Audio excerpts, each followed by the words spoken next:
नमस्कार, स्वागत है आपका। दिन भर की तमाम बड़ी और अहम खबरों के साथ हाजिर हूं मैं अमृता चौरसिया। शुरुआत हेडलाइन से।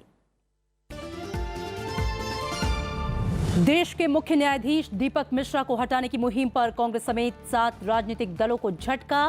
राज्यसभा के सभापति एम वेंकैया नायडू ने खारिज किया नोटिस, कहा आरोपों में नहीं दम। संविधान विशेषज्ञों और कानूनविदों की राय के बाद लिया फैसला।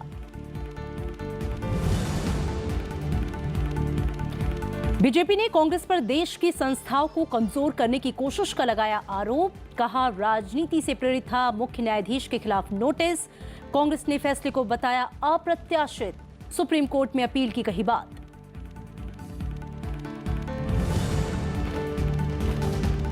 अमित शाह ने राहुल गांधी के संविधान बचाओ अभियान को बताया परिवार बचाओ अभियान। राहुल गांधी ने कहा बीजेपी दलित, अल्पसंख्यक और आदिवासी विरोधी, तो अमित शाह ने कहा कांग्रेस संविधान की भावना को कर रही है नष्ट।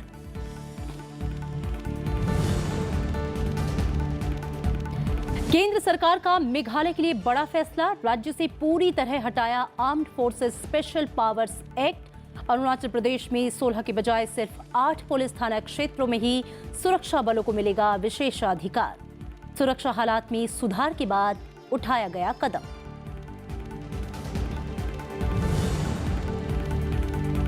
और भारत और चीन के बीच आपसी सहयोग बढ़ाने पर जोर, विदेश मंत्री सुषमा स्वराज ने बीजिंग में की चीन के राष्ट्रपति शी जिनपिंग से विभिन्न मसलों पर चर्चा। मंगलवार को शंघाई सहयोग संगठन के विदेश मंत्रियों की बैठक में होंगी शामिल।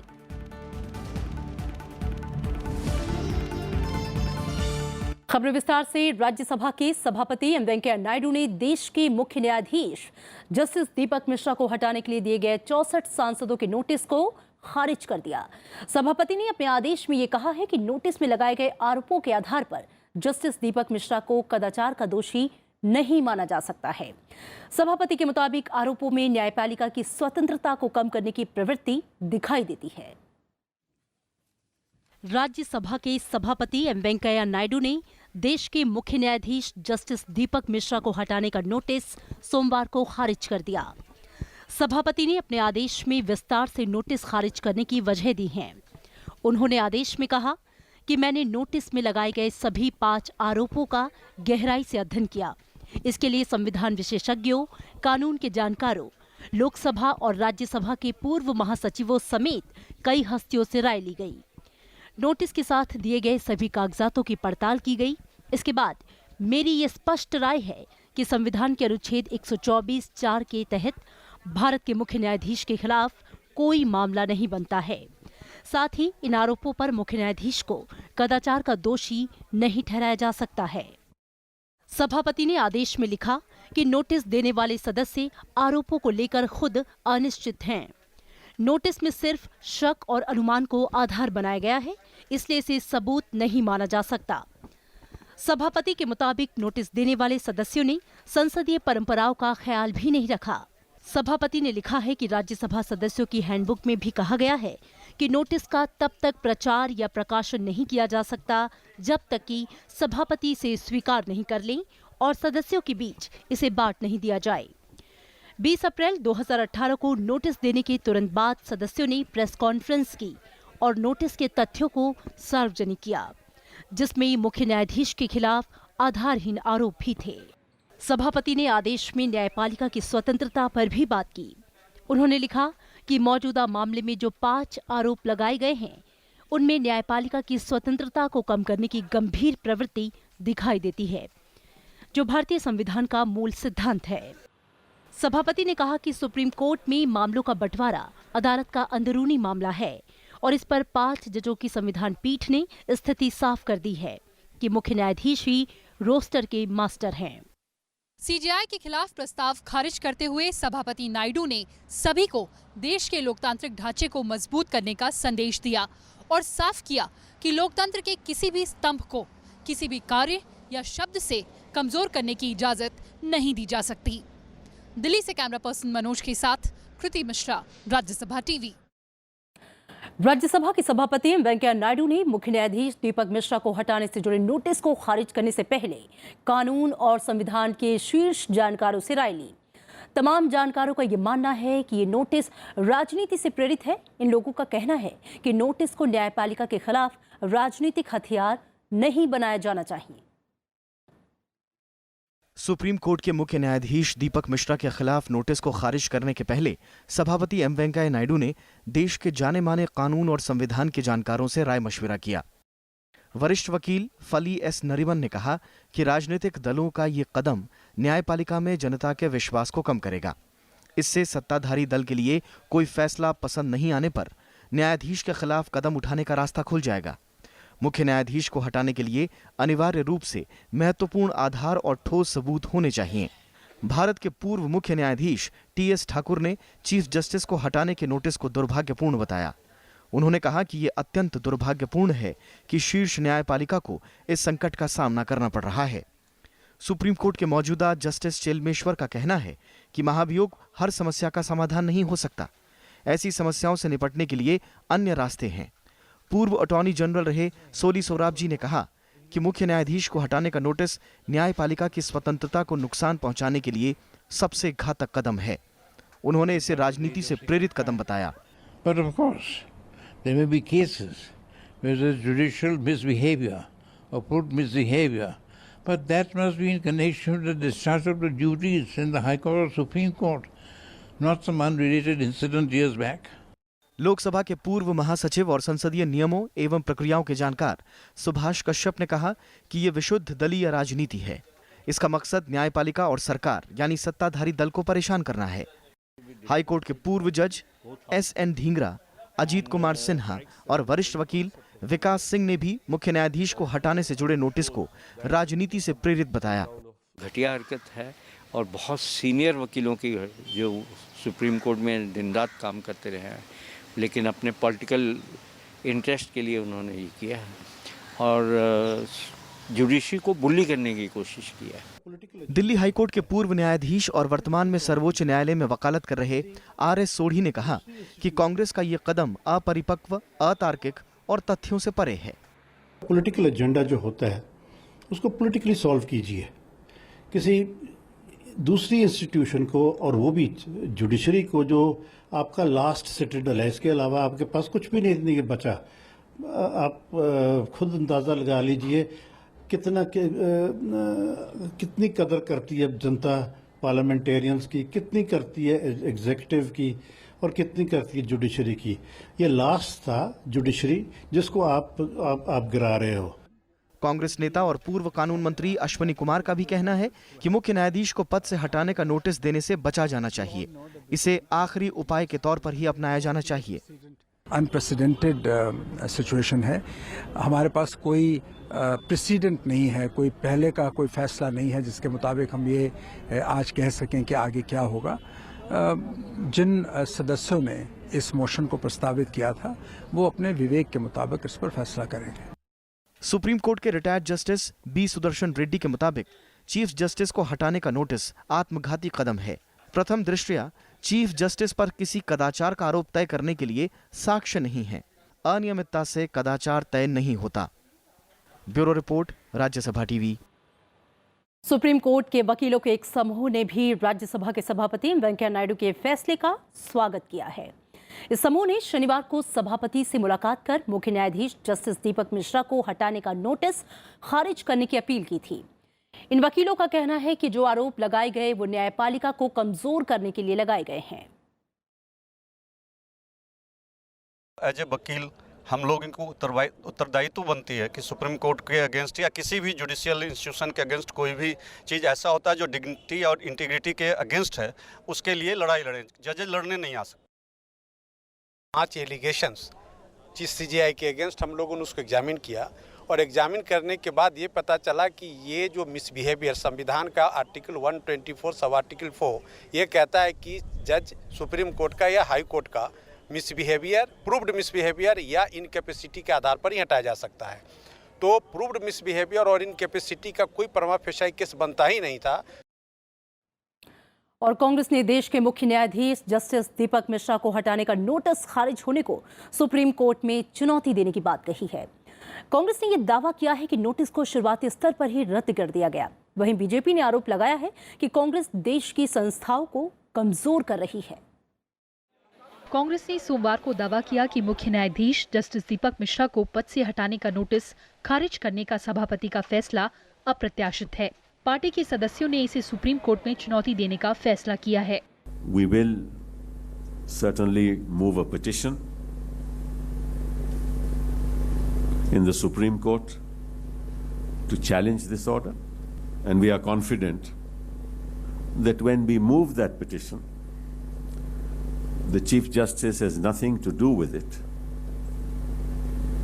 When we move it, we will have to examine, study the grounds on which he has rejected. After that, we will have to consult within our party, we will have to consult among other left parties. That is what we will do. Congress ने supreme court के मुख्य न्यायाधीश के खिलाफ आरोपों की जांच की भी मांग की। a full hearing in the sense that evidence is led, documents are submitted, witnesses are called, and the inquiry committee either comes to the conclusion that the charges are proved or not proved. BJP अध्यक्ष अमित शाह ने आरोप लगाया कि कांग्रेस देश की सभी संस्थाओं को कमजोर करने की कोशिश कर रही है। इन्होंने सारे इंस्टीट्यूशंस का दुरुपयोग किया है पहले, और जब वो केस लगातार गिरते चले जा रहे हैं और उनके पास कोई तथ्य नहीं है, तो ये इस तरीके का धमकी का प्रयोग कर रहे हैं उन इंस्टीट्यूशंस को खत्म करने के लिए, केवल और केवल अपने राजनीतिक लाभ से। कांग्रेस समेत 7 दलों ने 20 अप्रैल को देश के मुख्य न्यायाधीश जस्टिस दीपक मिश्रा को हटाने के लिए नोटिस दिया था। इस पर 64 सांसदों ने हस्ताक्षर किए थे। कृति मिश्रा, राज्यसभा टीवी। कांग्रेस अध्यक्ष राहुल गांधी ने आज आरोप लगाया कि केंद्र सरकार न्यायपालिका पर दबाव डाल रही है। उन्होंने आज दिल्ली में संविधान बचाओ अभियान की शुरुआत करते हुए कहा कि युवाओं को रोजगार से लेकर महिलाओं के खिलाफ यौन अपराध के मामले में सरकार विफल साबित हो रही है। कांग्रेस अध्यक्ष ने यह भी कहा कि 2019 में कांग्रेस पार्टी सत्ता में वापसी करेगी। कांग्रेस ने बीजेपी पर संवैधानिक संस्थाओं के साथ छेड़छाड़ करने का आरोप लगाया है। पार्टी अध्यक्ष राहुल गांधी ने कहा कि कांग्रेस बीजेपी या आरएसएस को संविधान के साथ खिलवाड़ करने या उसे बर्बाद करने नहीं देगी। राहुल गांधी ने यह बात सोमवार को दिल्ली के तालकटोरा स्टेडियम में संविधान बचाओ अभियान की शुरुआत करते हुए कही। राहुल गांधी ने यह आरोप भी लगाया कि सरकार की ओर से सुप्रीम कोर्ट के जजों पर दबाव है। सुप्रीम कोर्ट के 4 जज पहली बार हिंदुस्तान के इतिहास में हुआ है। आमतौर से जनता जज के पास जाती है, न्याय मांगती है। पहली बार 4 जज जनता से जाकर न्याय मांग रहे हैं। सुप्रीम कोर्ट को कुचला जा रहा है, दबाया जा रहा है। कांग्रेस अध्यक्ष ने सरकार और बीजेपी पर दलितों के खिलाफ अत्याचार के मामलों में चुप रहने का भी आरोप लगाया है।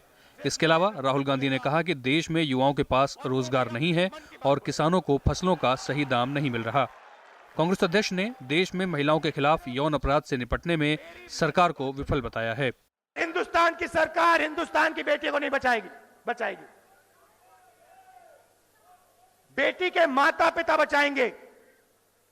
यह है हिंदुस्तान की सच्चाई।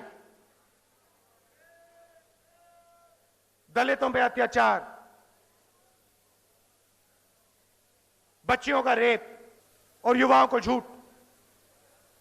2 करोड़ युवाओं को रोजगार देंगे। दलितों पर कथित हमलों के मुद्दे को राष्ट्रीय स्तर पर उठाने के लिए कांग्रेस ने संविधान बचाओ अभियान की शुरुआत की है, जो अगले साल डॉक्टर भीमराव अंबेडकर की जयंती यानी 14 अप्रैल तक जारी रहेगा। दरअसल साल 2019 में लोकसभा चुनाव होने हैं और इससे पहले कांग्रेस अपनी पैठ बढ़ाने की जुगत में है। इसके लिए पार्टी नेताओं को अपने अपने इलाकों में संविधान बचाओ अभियान चलाने के लिए कहा गया है। पंचानन मिश्रा, राज्यसभा टीवी। बीजेपी ने कांग्रेस के संविधान बचाओ अभियान पर पलटवार किया है। बीजेपी के राष्ट्रीय अध्यक्ष अमित शाह का कहना है कि कांग्रेस का ये अभियान संविधान नहीं बल्कि परिवार बचाओ अभियान है। फेसबुक पर लिखे पोस्ट पर उन्होंने कहा कि संविधान की भावना को नष्ट करने वाली कोई पार्टी है तो वो कांग्रेस है। अमित शाह का कहना है कि कांग्रेस लोकतंत्र का शासन नहीं चाहती बल्कि वंशवाद का शासन चाहती है। उन्होंने कहा कि कांग्रेस पार्टी ने एक बार फिर से देश में घृणा और विद्वेष की राजनीति शुरू की। प्रधानमंत्री नरेंद्र मोदी के लिए राहुल गांधी जिस तरह की शब्दावली का प्रयोग कर रहे हैं वो प्रधानमंत्री पद की गरिमा का अनादर है। ये राहुल गांधी की बौखलाहट का परिचायक है। अमित शाह का कहना है कि कांग्रेस की तथाकथित संविधान बचाने की मुहिम न सिर्फ जनता को बहकाने का प्रयास है बल्कि हास्यास्पद भी है। स्वतंत्र भारत का इतिहास ऐसी घटनाओं से भरा पड़ा है जिसमें कांग्रेस पार्टी ने एक परिवार के हित के लिए भारत की संवैधानिक संस्थाओं को बार बार तोड़ा मरोड़ा है। भारत आज प्रधानमंत्री के रूप में एक ग्लोबल लीडर के रूप में एक्सेप्ट करना यह परिवार पचा नहीं पा रही है। गांधी परिवार जिसको लगता था कि सत्ता पर काबिज होना केवल और केवल गांधी परिवार का ही धर्म है, केवल और केवल गांधी परिवार ही वो काम कर सकती है और बाकी लोग केवल शासित होने के लिए हैं, and only the family has the entitlement ruling over India, that is falling.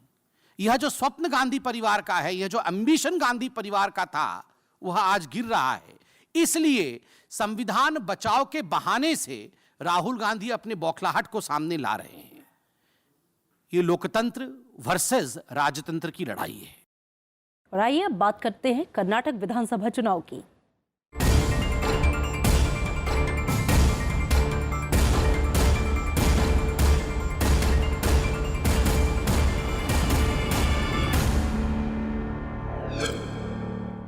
Congress नेता मल्लिकार्जुन खड़गे का यह दावा है कि कर्नाटक में भ्रष्टाचार नहीं बल्कि विकास मुख्य मुद्दा है।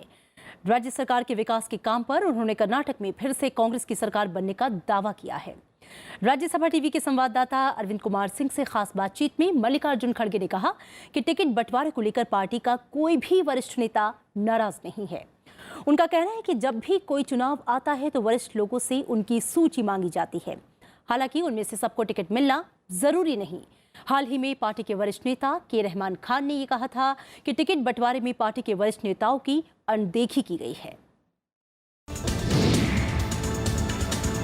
किस तरह की संभावनाएं आपके हिसाब से दिख रही, क्योंकि कांग्रेस की जहां तक बात है वहां भी तमाम बड़े नेता इस समय नाराज हैं। क्या वेलफेयर स्कीम्स इतने अच्छे इम्प्लीमेंट हुए हैं, वो इतने अनुष्ठान में हम ठीक ढंग से लाए हैं, शायद ही कोई स्टेट जो बीजेपी के इतने राज्य है, आप किसी भी जगह जाकर पूछिए कि जो स्कीम गरीबों के लिए और खास करके किसानों के लिए जो बनाए हैं, कोई भी नहीं बनाया और उसका इम्प्लीमेंटेशन भी हुआ है। तो इसलिए एक तरफ से हम विकास इस राज्य में किए हैं, विकास के दृष्टि से हम वोट पूछ रहे हैं। कभी इलेक्शन आता है, होता है, तो हमारे हर एक के कैंडिडेट्स प्रपोज होते हैं, उसमें किसी वजह से किसी का छूट जाता है और पार्टी भी उसको असेस करती है, हाईकमांड असेस करती है, ये सारे रिपोर्ट लेकर दिया जाता है और उसमें एक दो कहीं गलतियां भी हो सकती हैं।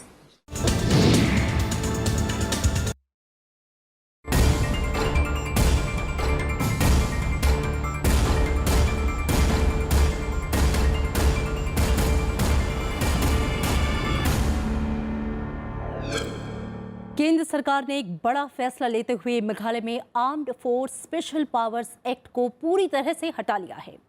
अरुणाचल प्रदेश में भी अफस्पा के दायरे को हटाया गया है। अरुणाचल में अब ये कानून 16 पुलिस थाना क्षेत्रों के बजाय 59 पुलिस थाना क्षेत्रों में ही लागू होगा जो असम की सीमा से जुड़े हैं। इसके अलावा अरुणाचल के उन 3 जिलों में भी अफस्पा लागू रहेगा जो पड़ोसी मुल्क म्यांमार से जुड़े हैं। गृह मंत्रालय के मुताबिक ये कदम मेघालय और अरुणाचल प्रदेश में सुरक्षा हालात के सुधरे स्तर के मद्देनजर उठाया गया। इस कानून के तहत सुरक्षा बलों को विशेष अधिकार मिलते हैं जिसका लंबे समय से विरोध किया जा रहा है। सुप्रीम कोर्ट ने दिल्ली और हरियाणा को कहा है कि यमुना के पानी बंटवारे का मामला जल्द से जल्द सुलझाया जाना चाहिए। सोमवार को सुनवाई के दौरान कोर्ट ने दिल्ली और हरियाणा के मुख्य सचिवों को निर्देश दिया केंद्रीय जल संसाधन मंत्रालय के सचिव के साथ बैठक कर पानी के विवाद को जल्द सुलझाने की कोशिश करें। कोर्ट ने यह भी आदेश दिया है कि दिल्ली जल बोर्ड की उस याचिका पर दिया है जिसमें कहा गया कि हरियाणा की तरफ से राष्ट्रीय राजधानी को पर्याप्त पानी नहीं मिल रहा। दिल्ली जल बोर्ड ने यह आरोप भी लगाया था कि दिल्ली में जल संकट गहराने के पीछे हरियाणा की तरफ से पानी की सप्लाई में की गई 1/3 कटौती है। इससे पहले दिल्ली सरकार ने सुप्रीम कोर्ट में इस मामले में अपील की थी और मांग की थी कि कोर्ट हरियाणा को पर्याप्त पानी छोड़ने का निर्देश दे। छत्तीसगढ़ सीमा से सटे महाराष्ट्र के गढ़चिरौली जिले में रविवार को महाराष्ट्र पुलिस को बड़ी कामयाबी हाथ लगी। नक्सलियों के खिलाफ अभियान के तहत सुरक्षा बलों ने 16 नक्सली मार गिराए। इससे पहले नक्सलियों और पुलिस बल के बीच काफी देर तक मुठभेड़ चली। इस दौरान कई नक्सली घायल हुए। ये मुठभेड़ जिले में भामरगढ़ के पास ताड़गांव के जंगलों में हुई। मारे गए नक्सलियों में इनामी नक्सली कमांडर साईनाथ और सीनू भी शामिल हैं। घटनास्थल से नक्सलियों के शवों के साथ 2 AK-47 और 3 स्वचालित राइफलें बरामद की गई। गढ़चिरौली पुलिस के C-60 कमांडो दस्ते और CRPF ने संयुक्त अभियान में इस ऑपरेशन को अंजाम दिया है। महाराष्ट्र के मुख्यमंत्री देवेंद्र फडणवीस ने नक्सलियों के खिलाफ इस कामयाबी के लिए सुरक्षा बलों को बधाई दी। वहीं केंद्रीय गृह मंत्री राजनाथ सिंह ने भी सुरक्षा बलों को बधाई दी है। महाराष्ट्र के इतिहास का सबसे बड़ा ऑपरेशन है जिसमें 2 नक्सल कमांडेंट मारे गए हैं, 16 कुल मिलाकर नक्सलवादी उसमें मारे गए हैं और एक प्रकार से पूरे दलम का खात्मा हमारे लोगों ने किया है। और जो इंटेलिजेंस है उसको पहले तरीके से हम लोगों ने अभी गैदर करना शुरू किया है। तो इंटेलिजेंस बेस्ड ऑपरेशन के कारण हमारे जो जवान हैं उनकी कोई क्षति नहीं हुई है और हमने बहुत बड़े पैमाने पर नक्सलवादियों को मार गिराया है। इंडिया के जो वर्स्ट अफेक्टेड 30 डिस्ट्रिक्ट्स है उसमें से एक डिस्ट्रिक्ट है और काफ़ी बड़ा एरिया है डिस्ट्रिक्ट का। टेरेन भी बहुत ही डिफ़िकल्ट है। माना जाता है कि one of the most difficult terrain है दंडकारण्य में और इसकी वजह से ये एरिया नक्सल के लिए बहुत अच्छा माना जाता है। बॉर्डर्स भी बहुत बड़ा एरिया कवर करते हैं, इसलिए भामरागढ़ एरिया, एटापल्ली एरिया, इसमें काफ़ी अभी भी हमें काम करने की आवश्यकता है। और केंद्र सरकार ने छात्रावास में रहने वाले विद्यार्थियों के लिए एक बड़ा फैसला किया है। 1 करोड़ से अधिक इन छात्रों को हर महीने 15 किलो गेहूं और चावल सस्ती दर में मिलेगा। खाद्य मंत्री रामविलास पासवान ने आज इसका ऐलान किया। ये सुविधा सरकारी के साथ निजी छात्रावासों में भी मिलेगी। अंबेडकर हॉस्टल में सभी छात्रों को ये सुविधा मिलेगी। यहाँ सभी छात्र अनुसूचित जाति और जनजाति के होते हैं। बाकी छात्रावासों में जहां 2/3 छात्र अनुसूचित जाति, जनजाति और पिछड़े वर्ग से हैं, तो वहां भी इस योजना का लाभ मिलेगा। छात्राओं वाले हॉस्टल में सभी को इस योजना का लाभ मिलेगा। उन्होंने कहा कि गेहूं 4 रुपए 15 पैसे प्रति किलो और चावल 5 रुपए 65 पैसे प्रति किलो के हिसाब से दिया जाएगा। खाद्य मंत्री ने सभी राज्यों से लाभार्थियों की सूची मांगी है। और सड़क सुरक्षा को बढ़ावा देने के लिए भारत दक्षिण कोरिया के साथ समझौता करेगा। दिल्ली में सड़क सुरक्षा सप्ताह का उद्घाटन करते हुए सड़क परिवहन और राजमार्ग मंत्री नितिन गडकरी ने ये जानकारी दी। उन्होंने कहा कि कोरिया में यातायात की केंद्रीयकृत व्यवस्था के तहत परिवहन को सुगम बनाया जाता है। भारत में हर साल 5 लाख दुर्घटनाएं होती हैं, जिनमें करीब 1.5 लाख लोग मारे जाते हैं। इस पर चिंता जाहिर करते हुए गडकरी ने कहा कि सरकार का लक्ष्य सड़क हादसे में मृत्यु दर को कम करना है। उन्होंने जानकारी दी है कि देश में 52 लाख किलोमीटर की रोड लेंथ है, जिसमें से सिर्फ 2% राष्ट्रीय राजमार्ग था। देश का 40% ट्रैफिक 2% रोड पर चलता था। इससे ज्यादा हादसे होते थे। उन्होंने कहा कि मंत्रालय देश के 80% ट्रैफिक को राष्ट्रीय राजमार्ग पर लाने का काम कर रही है। इससे हादसों को रोकने में मदद मिलेगी। ट्रैफिक डेंसिटी को सोचते हुए बैकवर्ड एरिया, इंडस्ट्रियल डेवलपमेंट और इसके बारे में अनेक नए नए मार्गों को राष्ट्रीय महामार्ग घोषित किया है, दुगना कर दिया है। हमारे देश में 52 लाख किलोमीटर की रोड लेंथ है, जिसमें से केवल 2% राष्ट्रीय महामार्ग था और देश का 40% ट्रैफिक 2% रोड पर चलता था। और उसी का एक परिणाम था कि एक्सीडेंट की संख्या बढ़ रही थी। अब हमने इसको 2 लाख किलोमीटर तक ले जाने का तय किया है और मैं उम्मीद करता हूं कि देश का 80% ट्रैफिक राष्ट्रीय महामार्ग पर आएगा और ये जो संख्या बढ़ेगी, इससे एक्सीडेंट्स निश्चित रूप से कम होंगे। और चीन दौरे के दूसरे दिन विदेश मंत्री सुषमा स्वराज का चीनी नेतृत्व से मुलाकात का सिलसिला जारी रहा। सोमवार को उन्होंने बीजिंग में चीन के राष्ट्रपति शी जिनपिंग और उपराष्ट्रपति वांग शान से मुलाकात की। इस दौरान शीर्ष नेताओं के बीच द्विपक्षीय मसलों पर चर्चा हुई। दोनों तरफ के नेताओं ने कई क्षेत्रों में भारत चीन के बीच आपसी सहयोग बढ़ाने की जरूरत भी बताई। और इससे पहले बीजिंग में आयोजित एक कार्यक्रम में हिस्सा लेते हुए सुषमा स्वराज ने दोनों देशों के बीच की भाषाई दीवार को खत्म करने पर जोर दिया। भारत चीन मैत्री में हिंदी का योगदान कार्यक्रम में विदेश मंत्री ने कहा कि दो विदेश मंत्री मिलकर हमारे देश के बीच दोस्ती को उतना मजबूत नहीं बना सकते जितना हिंदी भाषा से प्रेम करने वाले चीन के विद्यार्थी। उन्होंने कहा कि दोनों देशों के लिए एक दूसरे की भाषा को समझना काफी महत्वपूर्ण है। शनिवार को 4 दिवसीय दौरे पर चीन पहुंची सुषमा स्वराज मंगलवार को शंघाई सहयोग संगठन के विदेश मंत्रियों की बैठक में हिस्सा लेंगी। जून में किंगदाओ में होने वाली SCO समिट की तैयारियों के लिहाज से ये बैठक काफी अहम है। जब दो दोस्त आपस में बैठते हैं तो क्या चाहते हैं कि मन की बात करें, उनके जो दिल में आया है वो एक दूसरे के साथ साझा करें। उसके लिए भाषा की जरूरत होती है। मैं हिंदी बोलूं तो आप समझें, आप चीनी बोले तो मैं समझूं, तो हम इकट्ठे बैठ करके मैत्री भाव में बात कर सकते हैं। लेकिन अगर बीच में कोई भाषांतरकार होगा जो मेरी बात आपको बताएगा और आपकी बात मुझे बताएगा, वो शब्द का अनुवाद तो कर देगा लेकिन मेरे उस भाव को कभी प्रकट नहीं कर पाएगा जिस भाव से विभोर होकर के मैंने वो बात कही थी। और इससे पहले चीन के विदेश मंत्री वांग यी ने रविवार को प्रधानमंत्री नरेंद्र मोदी और चीन के राष्ट्रपति शी जिनपिंग के बीच होने वाली अनौपचारिक शिखर वार्ता का ऐलान किया। रविवार को विदेश मंत्री सुषमा स्वराज के साथ द्विपक्षीय वार्ता के बाद उन्होंने इस 2 दिवसीय दौरे की घोषणा की। प्रधानमंत्री नरेंद्र मोदी इस महीने की 27 और 28 तारीख को चीन का दौरा करेंगे और चीन के राष्ट्रपति शी जिनपिंग से उनकी मुलाकात सेंट्रल चीन के वुहान शहर में होगी। चीन ने ये उम्मीद जताई है कि नरेंद्र मोदी और शी जिनपिंग शिखर वार्ता के दौरान सभी पहलुओं पर खुलकर बातचीत करेंगे और दुनिया को कई सकारात्मक पहलू देखने को मिलेगा। भारत और चीन की सेनाओं के बीच डोकलाम मसले पर हुए विवाद के बीच दोनों राष्ट्राध्यक्षों के हफ्ते के आखिर में होने वाली ये मुलाकात बेहद अहम मानी जा रही है।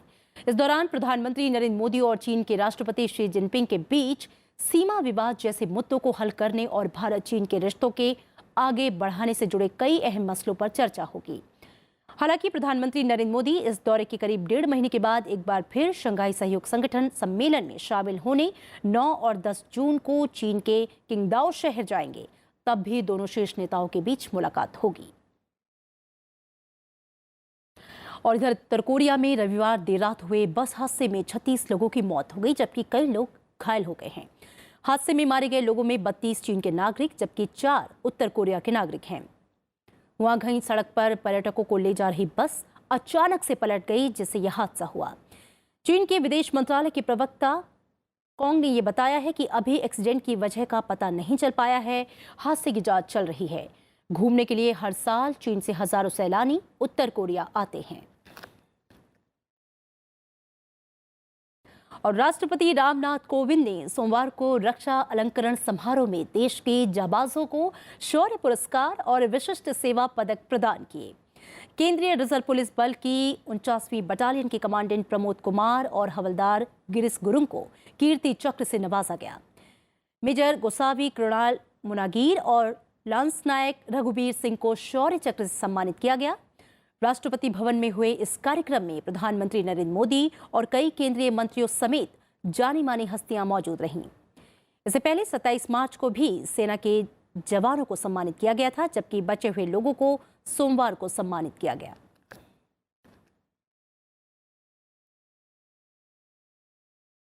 और इसी के साथ इस बुलेटिन में मेरे साथ इतना ही। आप देखते रहिए राज्यसभा टीवी। नमस्कार।